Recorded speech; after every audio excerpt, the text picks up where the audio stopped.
Deuxième sujet, le Mali.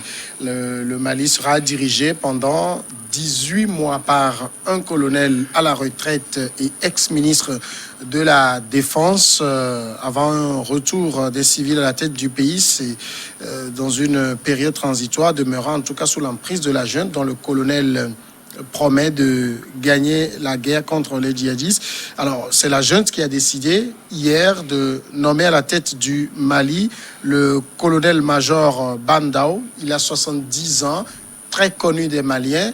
On le présente comme une personnalité très intègre. Il a été ministre de la Défense, éphémère ministre de la Défense en 2014.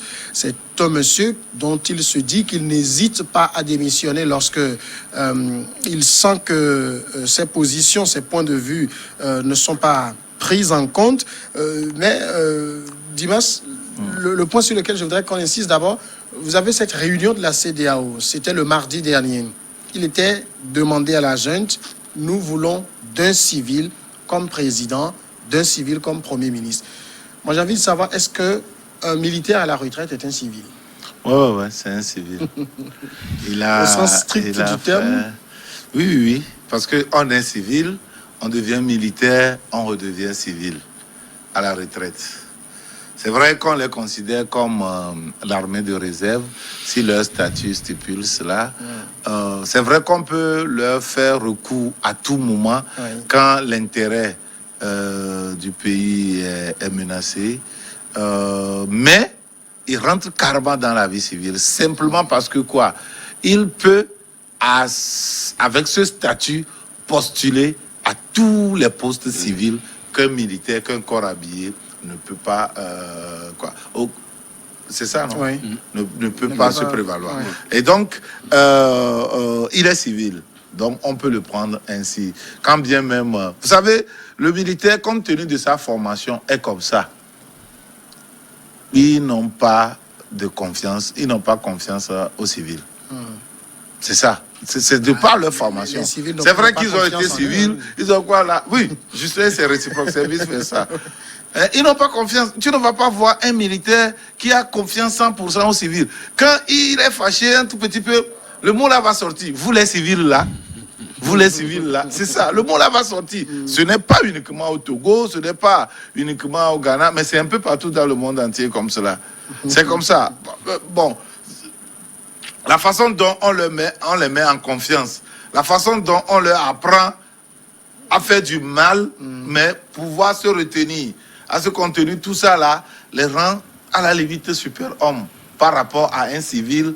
On dit, vous ne comprenez pas un certain nombre de choses. Mais eux, ils comprennent.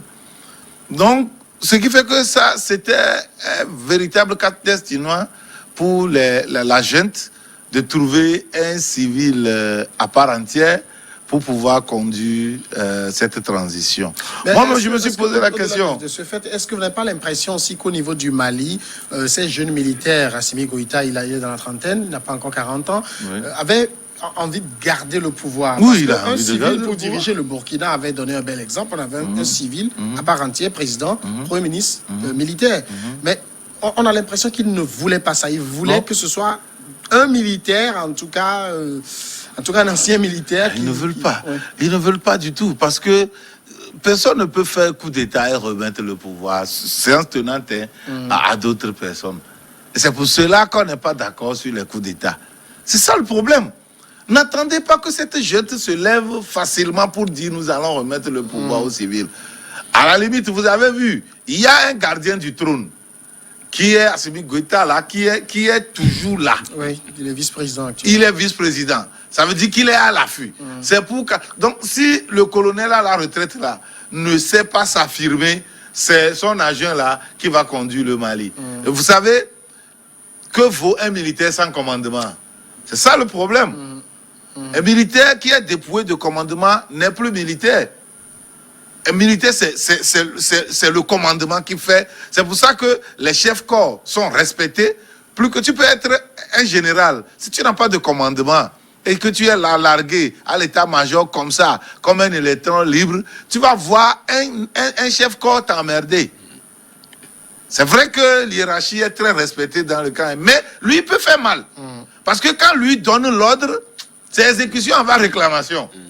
C'est pour ça que vous allez voir que plus souvent, c'est les officiers subalternes là qui sont mis devant les coups d'État.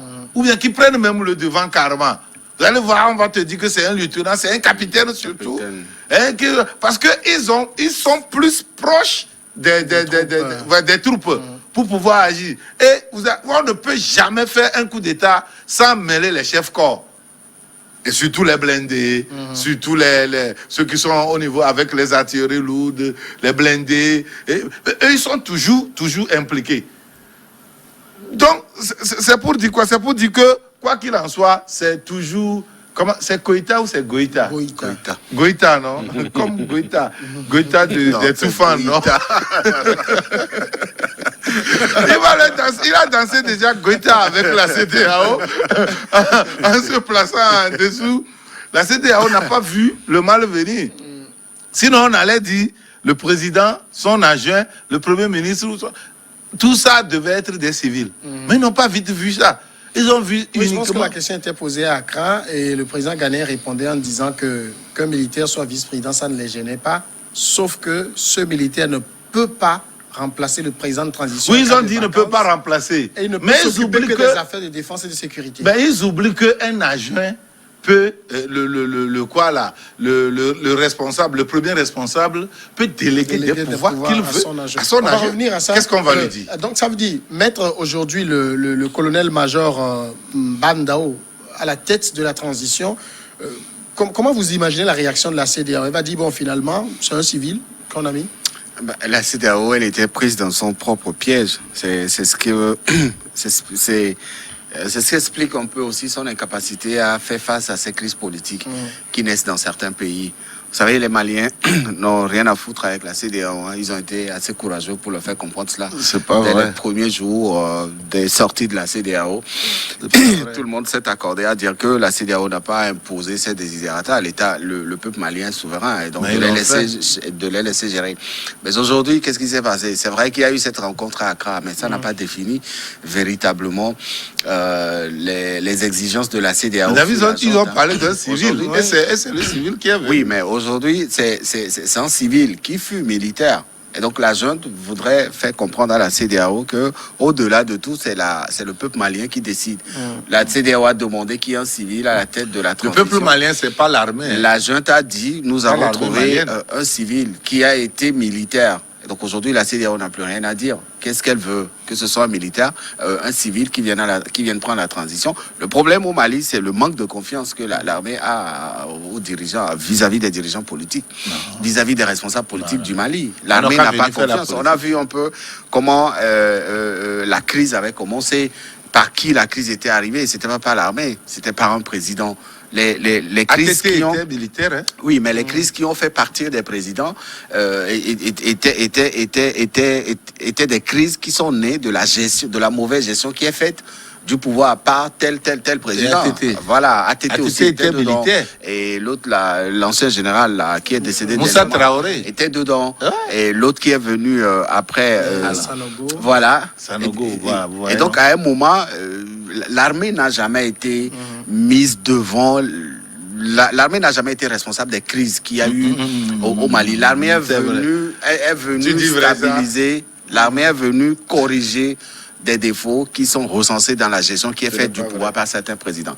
Et donc aujourd'hui, cette armée, moi je félicite cette armée. Elle a été assez attentive. Elle n'a pas été une mauvaise élève. On a vu les cas en Guinée avec Dadis Camara. On a vu ce qui s'est passé avec Dadis Camara, malgré la descente de la CEDEAO en Guinée, les impositions, etc. On a vu comment ça s'est terminé pour Dadis Camara. Oui, mais est-ce que vous ne craignez pas cette volonté, je ne vais pas dire affichée, mais manifeste de garder le contrôle de la part de ces jeunes putschistes?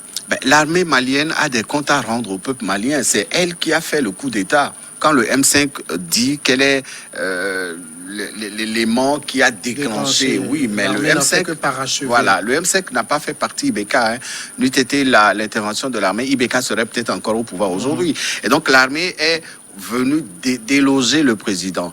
Et l'armée est aujourd'hui doit rendre des comptes au peuple. Et donc cette armée a besoin de savoir comment la transition va être gérée. Déjà le fait d'accepter d'aller chercher un ancien général Ils à la n'ont pas le retraite choix. pour venir le mettre à la tête de la... Qu'ils aient le choix ou pas, ils ont fait ce qui peut faire comprendre à tout le monde qu'ils n'ont pas envie d'être au pouvoir. Ça, c'est bien déjà. Ce n'est pas vrai, David.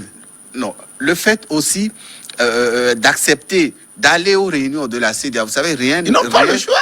Rien n'obligeait l'armée malienne à aller. Beaucoup les ont voulaient négocier aussi la levée des sanctions. Si elle n'y va pas, oui, la sanction. Si elle n'y va pas, c'est pas l'armée au pouvoir qui va être punie. Hein. C'est la population malienne qui va vivre voilà, les conséquences de cet embargo-là. Et il faut faire très attention. Le peuple malien n'a pas demandé à la CEDEAO de venir imposer un embargo. Donc, vous pensez que la CEDEAO va se contenter de ce qui a été fait? Je pense. Hein, c'est pour pouvoir couper la poire en deux.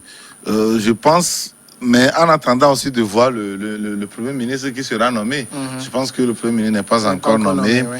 Et, à partir du moment où il est admis sous tous les cieux qu'un ancien militaire, c'est un civil, on ne peut plus leur tenir rigueur d'avoir pris un ancien militaire. Ce n'est pas un problème, puisque d'ailleurs, premièrement, en listant les choses, les interdits, on n'a pas dit qu'un militaire ne doit pas conduire la transition, un ancien militaire non plus ne doit pas le faire. Alors ça veut dire que l'ancien militaire est civil. Oui. Et on le prend. On se contente de ça. On va voir ce que ça va donner. Mais quand David dit que le peuple malien, c'est eux qui décident, nous sommes dans une communauté. Le peuple malien, effectivement, est libre de tout décider, mais conformément à ce que la communauté a dit. Si tu n'es pas d'accord, ça veut dire que quand un État n'est pas d'accord sur les exigences de la communauté, ben les dirigeants décident de s'en sortir. C'est comme le Brexit au niveau de la Grande-Bretagne. C'est ça. Donc, si le Mali pense que, ou bien le peuple malien, comme tu le dis, moi toujours, je prends toujours le peuple là entre griffes, hein, c'est pas les manifestants qui constituent le peuple, encore moins l'armée. L'armée est là pour non seulement protéger les institutions de la République, mais protéger et le peuple et les frontières. Et donc, quand cette armée prend la force pour pouvoir évincer le pouvoir civil, le pouvoir politique, c'est déjà quelque chose d'illégal. C'est déjà quelque chose anticonstitutionnel. C'est quelque chose qui n'est pas admissible. Mais pour le moment, c'est fait. C'est fait, ils veulent mettre les gens devant les faits accomplis. Et c'est ça. Mais la CEDEAO doit être intransigeante sur des principes, les principes généraux qui fondent la communauté. Et parmi ces principes, il y a en avant-garde l'histoire de coup d'État là, qu'on ne veut plus revivre dans la communauté. Chaque problème de démocratie trouve solution dans la pratique démocratique. Ce n'est pas l'armée qui doit venir dire chaque fois que moi je constitue le baromètre et il y a quelque chose qui ne va pas, on doit prendre les armes pour démettre un pouvoir civil. C'est inadmissible. Et donc, dans ce cas, la CEDEAO devait rester intransigeante. Et moi, je félicite la CEDEAO pour ça. La CEDEAO ne viendra pas régler nos problèmes dans nos pays à notre place. C'est une organisation communautaire. Ce n'est pas un supra-État qui est au-dessus de tout, mais en même temps, c'est une communauté qui a des principes bien définis, bien calés. Vous acceptez ce principe, vous rentrez dans le moule. Vous n'acceptez pas, vous sortez. Et donc, si tu penses que si les Maliens pensent que la sanction là ne peut rien leur faire, mais là, le Mali n'a qu'à sortir de la communauté. Le Mali n'a plus besoin de la CEDEAO. Le Mali n'a qu'à se mettre à l'écart et faire tout. Mettre son président civil, le sauter quand il veut, pas l'armée, faire tout ce qu'on veut. Eh bien, ils sont libres. Personne ne leur dira quoi que ce soit. Mais à partir du moment où ils sont au sein de cette communauté et que cette communauté interdit les coups d'État, ils sont dans l'obligation de respecter les exigences de cette communauté. C'est ça. Au même moment que cette communauté interdit les coups d'État, il faudrait que cette communauté ait aussi le courage de prévenir ces coups d'État. Je suis parfaitement d'accord. Qu'est-ce qui amène à ces coups d'État? Tout le monde le connaît. On sait ce qui se passe aujourd'hui. Quand on prend le cas, le Togo était passé par là. La Côte d'Ivoire vient de rentrer dans la danse. La Guinée vient de rentrer dans la danse. Mais imaginez que des choses comme ça se passent et qu'on ne voit pas la CEDEAO imposer son veto et qu'on laisse faire. Non, David, tout ce que tu as cité là, ce n'est pas ça qui a fait partie Ibeka. Ibeka ne voulait pas faire un troisième mandat ou quoi que ce soit. Non, Ibeka ne s'est pas imposé comme quoi que ce soit. Les gens parlent de la malgouvernance. Non, Dimas, là, tu m'avais pas compris. Ça. Je cite les sources qui sont à la base de ces coups d'État, souvent, dans la plupart de ces pays. Et parlons du Mali. Ça se remarque dans les pays francophones ouest africains. Hein. Vous ne verrez pas ça. Au Nigeria, au Ghana, en Sierra Leone, au Libéria, je ne sais pas quel pays anglophone il y en a encore. Vous ne verrez pas ça. Même au Cap-Vert, vous ne verrez pas ça. Il n'y a que 2 ou 3 pays, mauvais pays, dans la sous-région, qui sont là et qui savent qu'en posant des actes qui vont à l'encontre de la loi constitutionnelle, la finalité serait peut-être un coup d'État. Et c'est à ce moment qu'on voit la CEDEAO intervenir. Moi, je le dis, si les Maliens n'étaient pas satisfaits des décisions qui sont prises par la junte, les Maliens sortiraient déjà dans la rue pour dire non. David. Pour s'opposer à ces décisions-là. Et donc aujourd'hui, j'estime quand même qu'au départ, oui, c'est vrai que ces pays font partie d'une communauté, mais cette communauté, elle s'affaiblit face à certaines pratiques qui amènent à des coups d'État. Regardez un peu ce qui se passe en Côte d'Ivoire. Qu'un président dise qu'il ne va plus se présenter. D'abord, qu'un président fasse modifier la Constitution au cours de son mandat. Et généralement, ils choisissent le 2e mandat, le cours du 2e mandat. C'est pas modifié. En Côte d'Ivoire, rien n'est modifié en ce qui pour modifier la Constitution. Quand on prend la Côte d'Ivoire, ça a été fait. Quand on prend la Guinée, ça a été fait. La Côte d'Ivoire n'a pas modifié. Et après, en 2016. Mais en 2016, il y a une modification en Côte d'Ivoire. Du verrou. Non, ils n'ont pas sauté. Non, moi je ne parle. Oui. Pose problème. C'est l'interprétation de. Voilà. Premier mandat, 3e République. Et là, on arrive à trouver des termes juridiques que même les experts juristes qui ont créé cette matière-là ne trouveraient pas. Et en ce moment, la CEDEAO est silencieuse. Mais comment pouvez-vous comprendre que la CEDEAO, quand il y a un coup d'État, c'est vrai, tout le monde dénonce les coups d'État. Aujourd'hui, en Afrique, je ne pense pas qu'il y ait un pays qui soutiendrait encore les coups d'État. On a vu un peu ce qui s'est passé dans certains pays en Amérique du Sud. On a vu des coups d'État qui ont été chassés par la population. C'est vrai que le président était là, et l'armée l'a délogé, mais la population l'a fait chasser. Mais il y a eu des coups d'État qui ont été applaudis. Moi, je dis que la CEDEAO aura fort à gagner si, à l'avenir, au vu des expériences qui ont été faites, qui ont été vécues ces dernières années avec les 2-3 pays de l'Afrique francophone là, de l'Afrique francophone de l'Ouest, que la CEDEAO ait le courage de dénoncer aussi ces modifications ou ces interprétations de premier mandat de la 3e République, sachant que quand un président est dans cette logique-là, ça amènera peut-être à un coup d'État. Je pense que ça a commencé avec la dénonciation que faisait le président nigérian au dernier sommet où il appelait ses homologues à résister à la tentation d'un 3e mandat. Mais ça s'arrête juste au discours. Vous savez, quand on est au sein d'une communauté, c'est les principes généraux mis sur pied par cette communauté qu'on respecte. Le reste, bon, du moins, c'est les principes mis sur pied par cette communauté qu'on respecte. Et les principes généraux viennent couvrir, on l'annonce, on le dit, on le fait quoi là. Mais à partir du moment où ce n'est pas repris en compte, ce n'est pas pris en compte par les tests de la communauté, c'est difficile à l'opposer. Il est temps que ça soit pris en compte. Oui, mais oui, ça ne veut pas dire que c'est la faute à la communauté. Ça ne veut pas dire que c'est la faute à la communauté. C'est des éléments nouveaux qui arrivent, qui viennent, qu'on doit apprécier pour intégrer. Il faut combien de temps au départ, il y avait coup d'État. Les coups d'État étaient à la mode.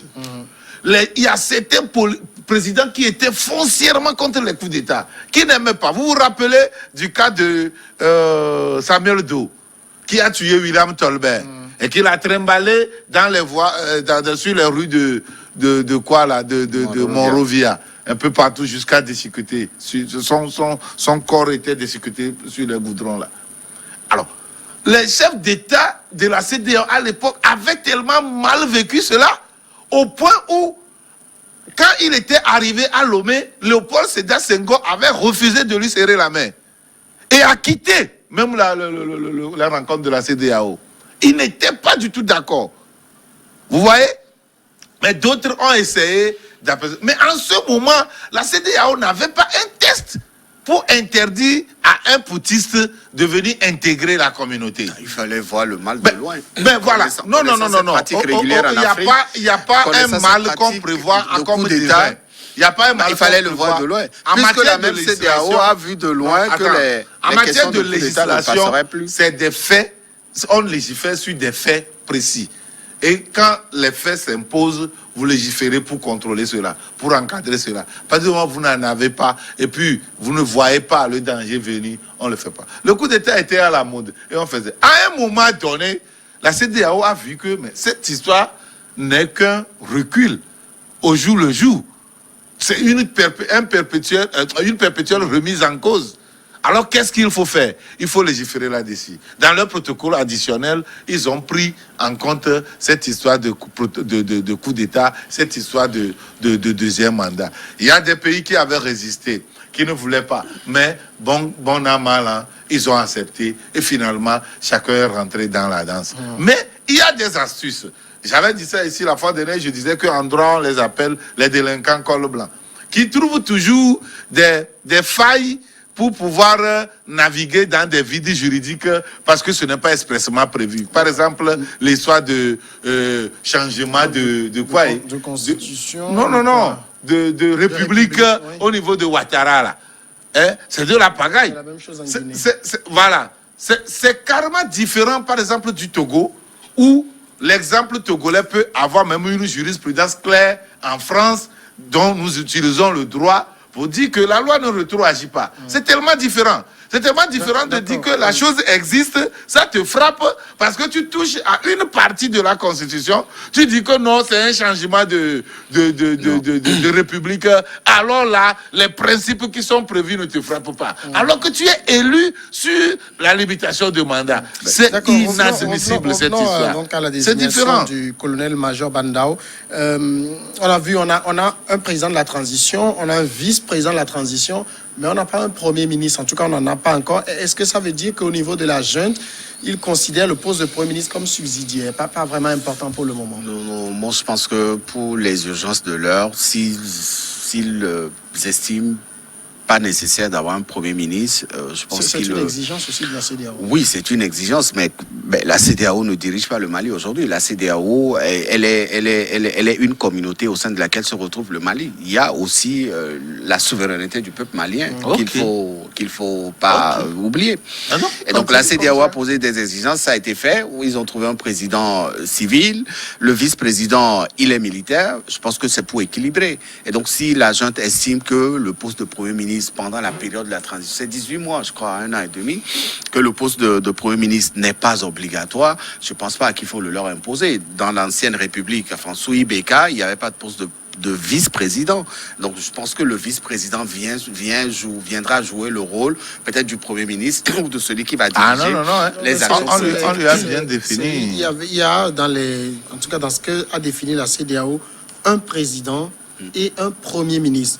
C'est eux qui ont choisi d'ajouter le poste de vice-présidence et j'ai l'impression que ça n'engage pas vraiment la CEDEAO. Voilà, et donc si aujourd'hui l'armée choisit de mettre une vice-présidence sous l'actuel président de la transition, c'est tout à fait normal. L'armée a besoin de suivre ce qui va aussi se passer, parce que comme je l'avais dit tout à l'heure, l'armée est responsable de ce qui s'est passé, le coup d'État est tributaire à l'armée, et donc l'armée doit des réponses, doit des comptes à rendre à ce peuple malien-là. Et donc avec le temps, peut-être qu'ils vont trouver un accord pour sortir un premier ministre dans les jours à venir ou dans les semaines à venir. De toutes les façons, il y a cette réelle volonté de l'armée d'aller dans l'exécution des décisions qui sont prises par la CEDEAO en tenant compte aussi des exigences et de la volonté du peuple malien, parce qu'il il suffirait pas d'aller écouter seulement une partie et ne pas écouter ceux qui sont les plus concernés. Et donc, je pense qu'il y a quand même cette volonté, cette intrusion du militaire dans la vie civile, dans la vie politique est inadmissible.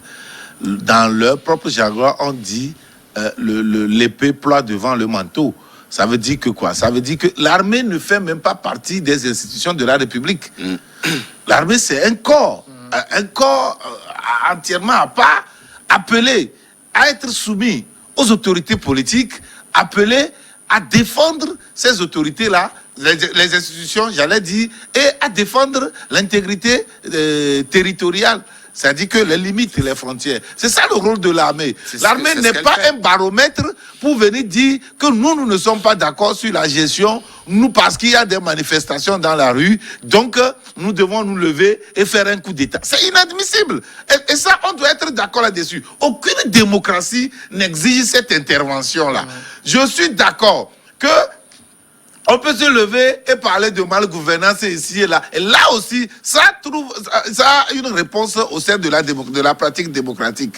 On doit trouver la réponse à ça. Pas l'intervention de l'armée. Ça, c'est inadmissible. Et quand on veut bâtir un état de droit, quand on veut bâtir une démocratie, on ne peut pas accepter que ceux qui ont la force puissent venir s'introduire de façon, faire comment on dit ça, par effraction, rentrer dans la vie politique et imposer leurs lois. Ce n'est pas ça le peuple malien. Ce n'est pas ça le peuple malien. Ce que vous dites là est très intéressant parce que même quand on prend la désignation du président, du vice-président de la transition, quand vous écoutez le M5, ils disent qu'il n'y a pas eu de consultation. Ils sont venus dans la salle avec les deux noms et ça s'est passé comme ça. Vous voyez comment on peut conduire un pays comme ça. Et demain, quand nous avons toujours vu la main, et c'est une réalité, la main de l'Occident derrière les coups d'État qui se passent ici. Pourvu que nous ne soyons pas d'accord, je parle de l'Occident, parce que tel président ne défend pas notre intérêt, on fait tout, on manipule une ou deux personnes au sein de l'armée, et puis il dépose le président choisi par le peuple. C'est inadmissible.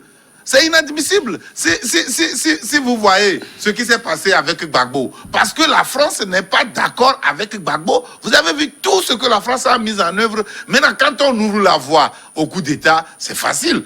C'est plus facile. Là, c'est l'armée qu'on aiguillonne un peu quelque part et puis hop, le président l'a sauté. Et l'insécurité, la remise en cause perpétuelle est du vécu. Et là, on ne peut pas avancer. Moi, je dis, si nous avons choisi la démocratie, ça ne veut pas dire que cette pratique devait être parfaite et que nous. Non.